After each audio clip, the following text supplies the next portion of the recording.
Hey guys, I have to look. Okay, 'cause I do not have my contacts in, and any of you guys know me, you know that I'm like literally practically blind. My glasses are like super, super thick. So I literally have so many thoughts right now, and I don't know how I'm going to be able to like encapsulate all of them, but one of the really big thoughts that I'm having right now is this whole thought of living life. Like, the definition of life is thought by thought. Like, what is life? Life is just really a compilation of a bunch of thoughts and a result of those thoughts. Like, if you think of life as like right now, what is it? It's a thought. I'm having a thought. I'm expressing a thought. It's like a thought on thoughts. Oh, by the way, I just got out of the bathtub too, and I was sitting in the bathtub. I had all these like thoughts, and I was like, gosh, I really want to share them with you guys. So, but let me just, so I'm just gonna kind of like, I'll kind of like skate around all of this. So, I mean, I'll try to link all of these thoughts together. So, if you think about life being a compilation of thoughts, and all we are is a thought, like in this moment, we are this thought of a thought.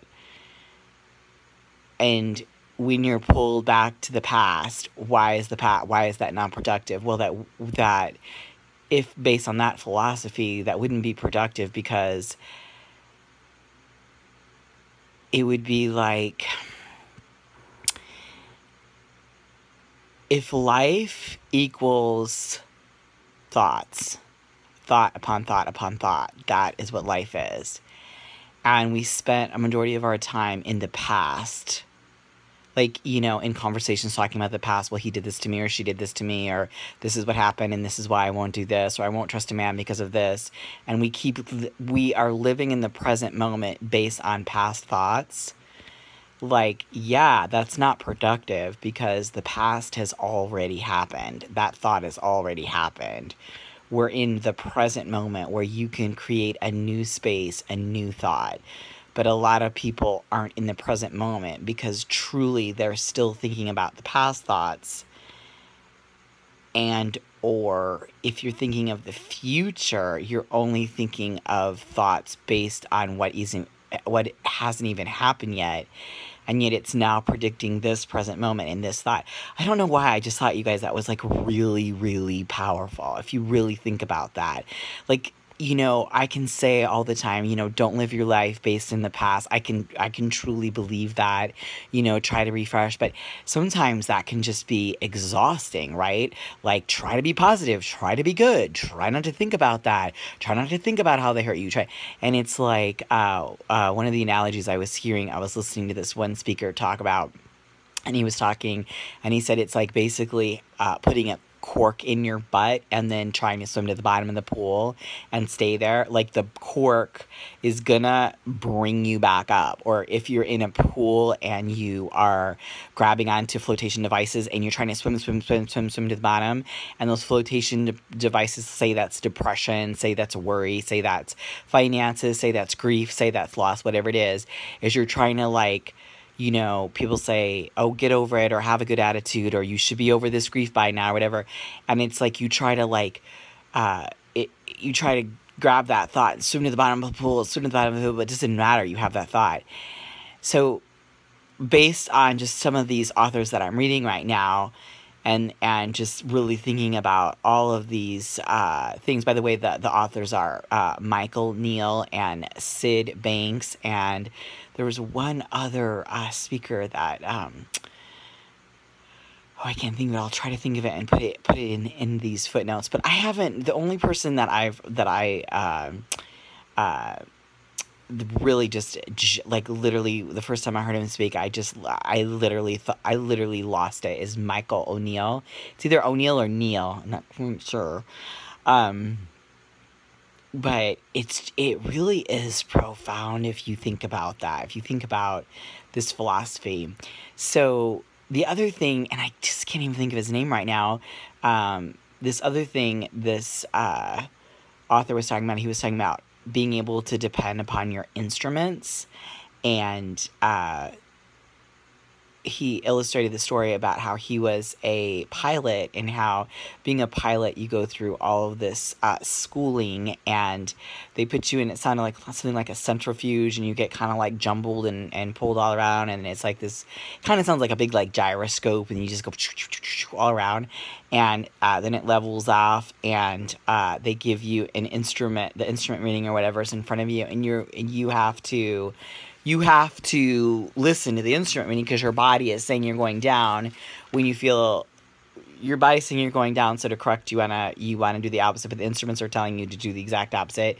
And he was saying it's the difference between saving your life, living and dying, is whether you listen to your instruments or not. And he was talking about how one time he was in this he was with these airplane. He was on a mission, and he was in a position where he had to listen to his instruments, and the instruments were telling him that he had to correct up, and he was thinking, no, I had to correct down, and he was like, everything in him said the instruments were wrong and they were malfunctioning. Well, he ultimately listened to the instruments and his life was saved.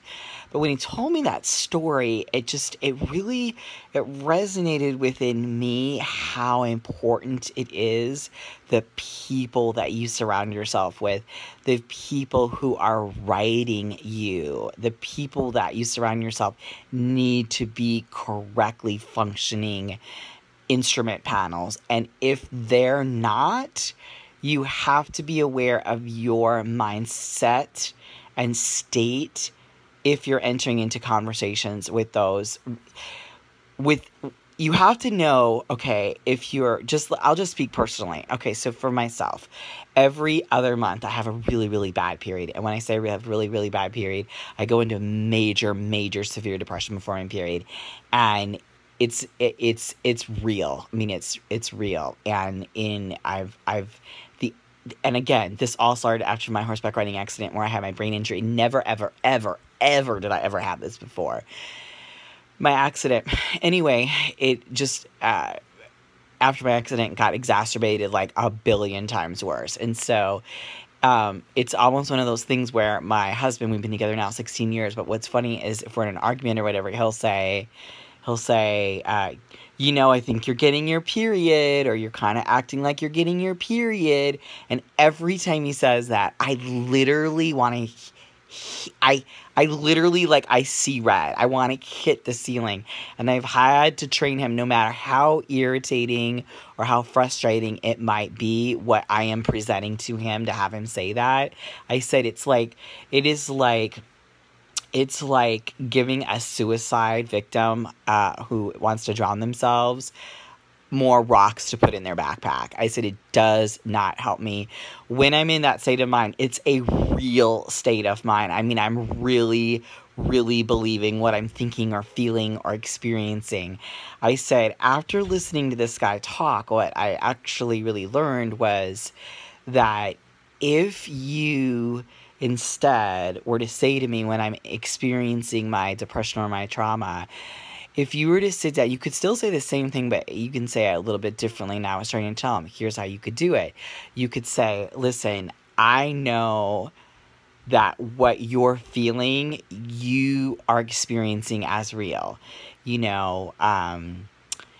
are, let's just say, I'm trying to think of one of my things was, he wanted to go to this punk rock concert, and in the past when he would go to punk rock concerts, this was like in the beginning of our relationship, we kind of had a couple little fidelity issues, and so that was a little bit of a fear for me at one time. So sometimes, again, depending on what time of the month it is, if he decides to go and do things that are, to me, triggers for the behavior that he did before, I will, like, I sometimes will just, I'll say crazy things, and I'll just be like, you better not be, cheating on me, or it's just like, it's the most ridiculous thing. I don't ever talk like that. I'm, by the way, exposing myself here by giving you guys all of this information.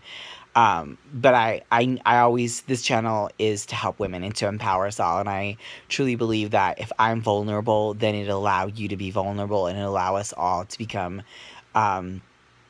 just better individuals and happier individuals and higher achieving individuals. Okay, so anyway, so I said to him, I said, next time that happens and you kind of think I'm, entering into the crazy train, just maybe sit down with me and say, you know what, I know that what you're experiencing or what you're feeling, I just want you to know that I can see how you feel that.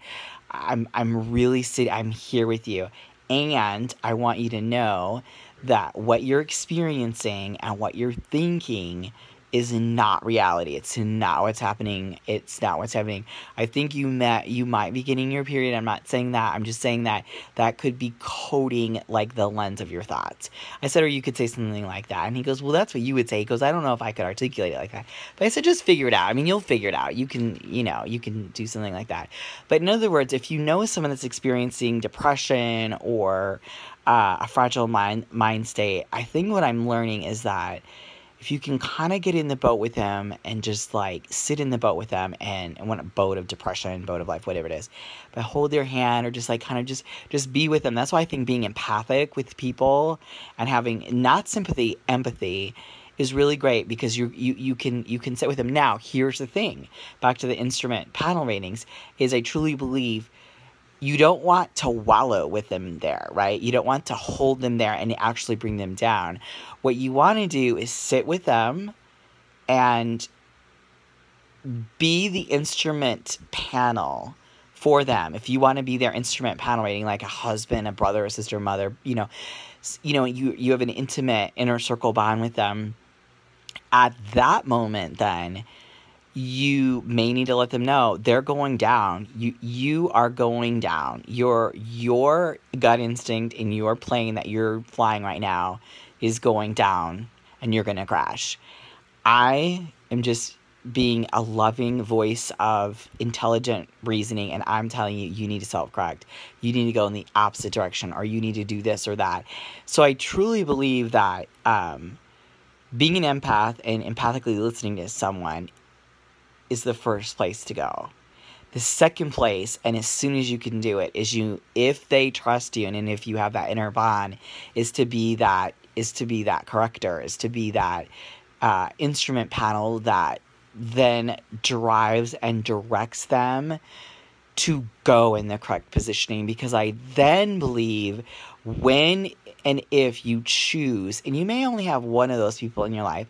I have my twin, I have my best friend Heidi, and I have Josh. So I have 3 people that are direct instrument rating. I know how to self-correct me. I know. Not only do they know, but they have no fear in telling me how to self-correct. So here's the beautiful thing about that. So a lot of times people have it that like, if I have a sister, a brother, a mother, a husband, whatever, and they tell me things that, they're jealous or they don't like me or whatever conversation you want to have, or whatever it is. First of all, in a normal state, you have to choose your instrument panel. And what I mean by that is not in a heightened state. So when you're in a heightened state, that's not your time to choose who your instrument panel rating people are. You have to develop some time and space and intelligent quotient ratio. That's what I would say. Intelligent ratio, IRQ. We're going to make this word up. And I don't know if that's a real thing. I don't think it is. I'm just making it up. I'm just going by the seat of my pants. For me, it would be looking at someone who has been with you throughout a period of your life or a long period. I think the longer someone knows you, it would be a better reader. And look and see, do they make decisions in your best interest? Here's the thing that's kind of tricky about it. My mother is an amazing and would be an amazing instrument rating, quotient, pattern ratio, whatever. Now I forgot what I even said. She would be very good, and I would say, I mean, I hate to say this. I want to say between 50 and 75%. She would be amazing. But there is, I don't know, it's almost even half. There's a half part of that rating would not be accurate because of her relationship to alcohol. And if that her her allergic reaction to alcohol, let's put it that way. And if that's in and around her, she would absolutely not be the instrument rating panel that I would want to talk to. So I think, first of all, we need to figure out who our instrument panel people are. Once you get those people, and okay, let me just get back to like this whole thing, like the difference between my mom and my sister, or my husband or Heidi. Like, how do I arrive at that? I know my mother would want to be 100%. I know she would want to be that. But I also know, when I look back in my life, that there are many times that when I go to her or have gone to her with some very, very dire holes in my heart and needing to be filled, she's not only has she not been that person to fill it, she will literally, like, I allow myself to be driven by her off a bridge. Like, I would go off a bridge. Like, so I just know that's not going to be a person that's like that. But it's tricky. So in your life, you might have people that are in that same basket. It's just kind of like, you're going to have to kind of be discerning.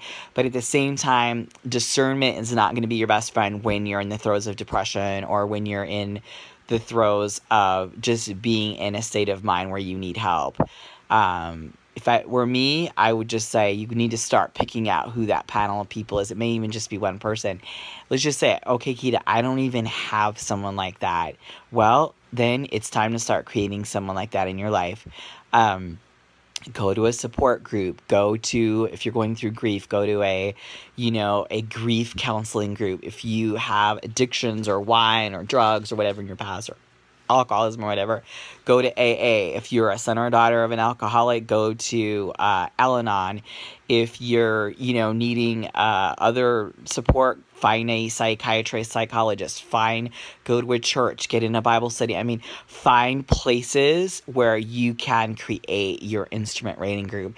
And, look for mentors, look for someone and ask them, listen, I struggle with X, Y, and Z. And when I am struggling, I need to have an instrument panel rating person that is that can self-correct me. And it's interesting because it's like this whole talk that I want to have with you guys is just like, it's pretty deep, because it's like, that's why AA works. That's why Weight Watchers works. That's why, like, a lot of these systems and places that people go to for help with whatever it is they need, weight loss, support, whatever it is that when you have someone that can help you, that can self-correct you, they're always going to tell you which way is up. Now, looking at your relationships, that person may not be your husband. It may not be your mom. It may not be your dad. You just really look at the relationship and ask yourself, does this person bring the best qualities out in me?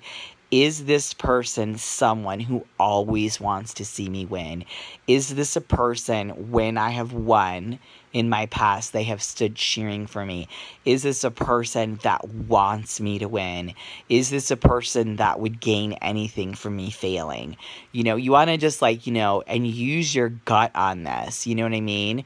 And your instrument panel person is literally going to be someone that's ride or die for you. It's like, if they were dying, would you rip out your heart for them, and vice versa? Like, if they needed your heart, that's how you can tell if that's your ride or die person or group or whatever. And then the other thought, so then I was talking to you guys about that, about just depression, and when you have that instrument panel person, like for me, and I'm going through my PMS, I have told him, when you see me, getting just literally where I don't want to get out of bed, and I'm just like, literally, I just cry at everything. Usually for me, it doesn't last more than 1 or 2 days, sometimes 3 days. But let me tell you, sometimes those days can be so hard, and it's real. It's real. And I know that, it may not be PMS for a lot of you. I mean, maybe it's something else, but I know what depression is. I know it very intimately, very well. And when it starts talking to you in your head and it just makes everything seem hopeless, and you just feel like sometimes I have thought, oh, my life would be so much better for my husband if he didn't have me, because I'm a burden, especially now that I can't walk really well. And it's just really, it's physically, I'm in pain a lot of times, like for most of the day, and I'm not what I used to be, and I just, that even saying it, it is consuming, and I'm going down there. Oh, okay, let me just say a couple other things, just because that just triggered me. It was just interesting, just expressing that to you, you guys. Literally, I almost wanted to start crying again. So the other thing that I'm learning too, you guys, is that in our genomes, in our genes, we literally, I think it's we have the scientists have they have delineated 2,500 sets of very specific genes that make up the Homo sapien.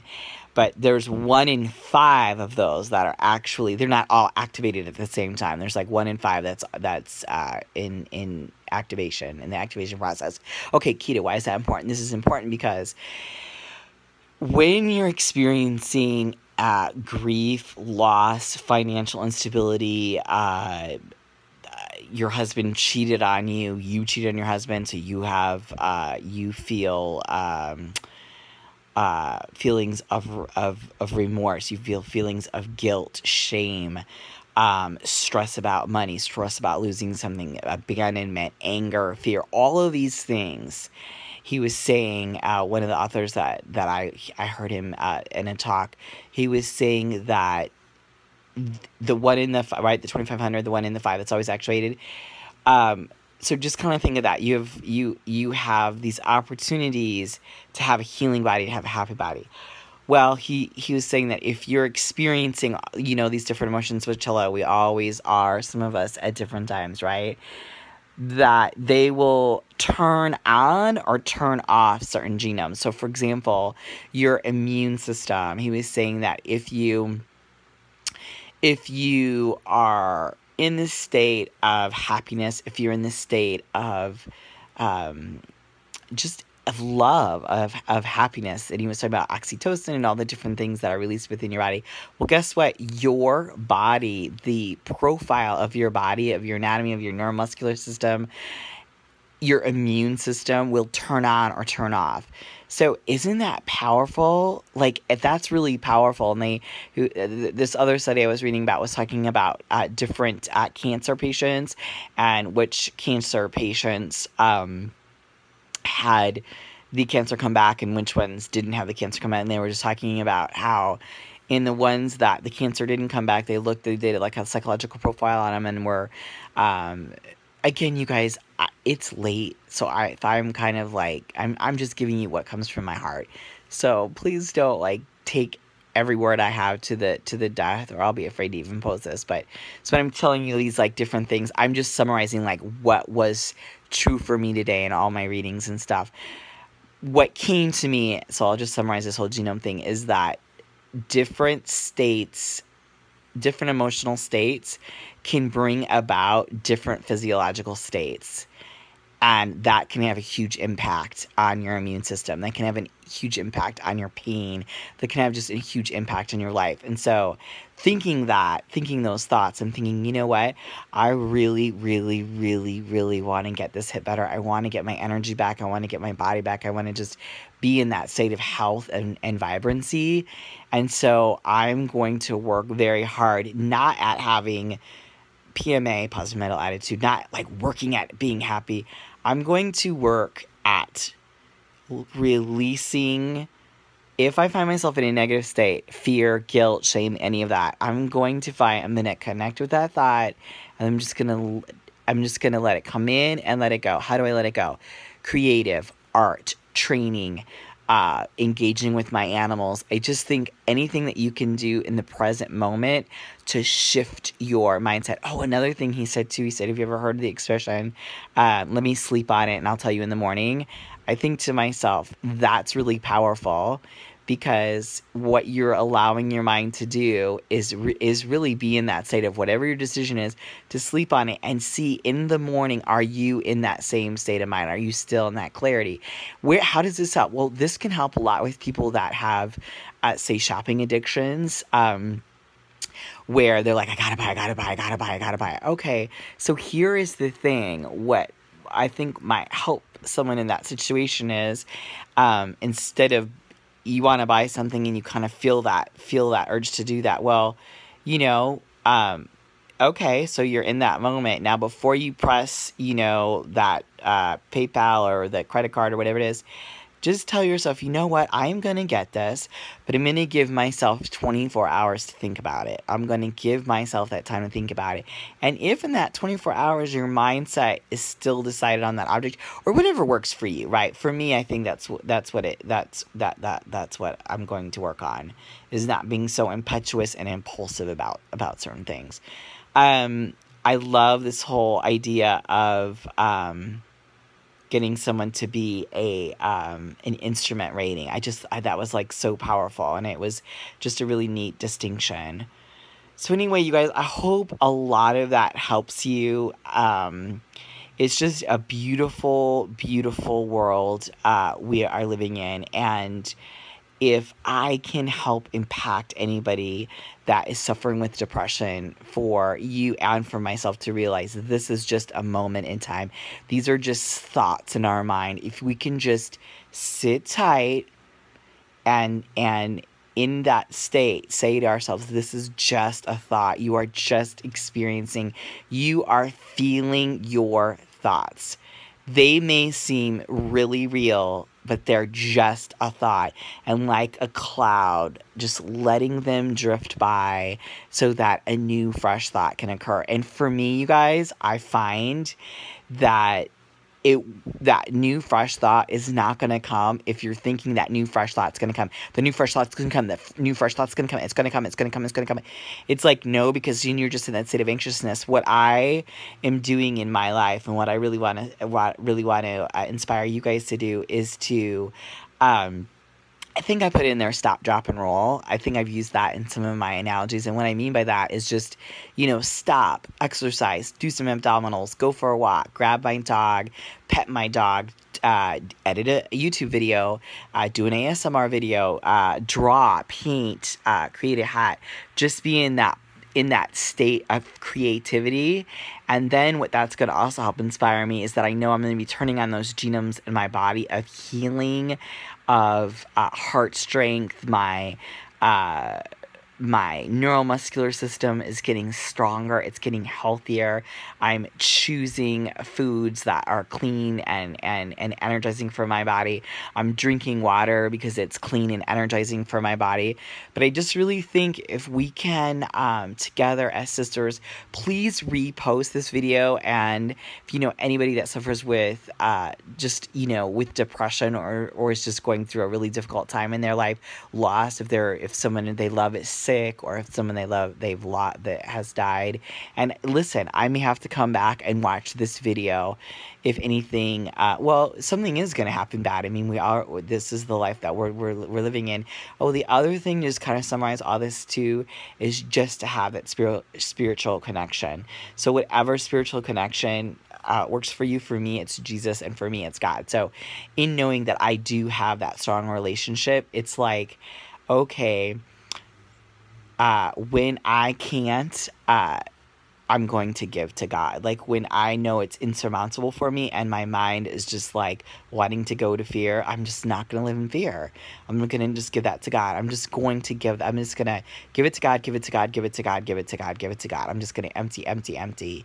And I love this thought of being in the present. But how many times when someone tells you, oh, be in the present, you have to be in the present moment. Just like, fuck, what does that even mean? Like, I've just never been able to really, okay, I'm in the present. You know what I mean? It just never. But now, when I think of the present moment as being a creative one, a one in which you just allow the universe to kind of show up. You just allow God to bring, people and situations in your life. Now, it's not leading a life of a Pollyanna, being like, well, God's just going to bring it. No. You go out, you conquer, you study, you get a job, you meet people, you interact, you show up. You got to show up. You know what I mean? All right, you guys, I'm running out of time. I don't want this to be too long. It's already going to be half an hour. I love you guys. Remember to stand in your truth, to stand in your light, and above all else, be aware. I love you guys so much.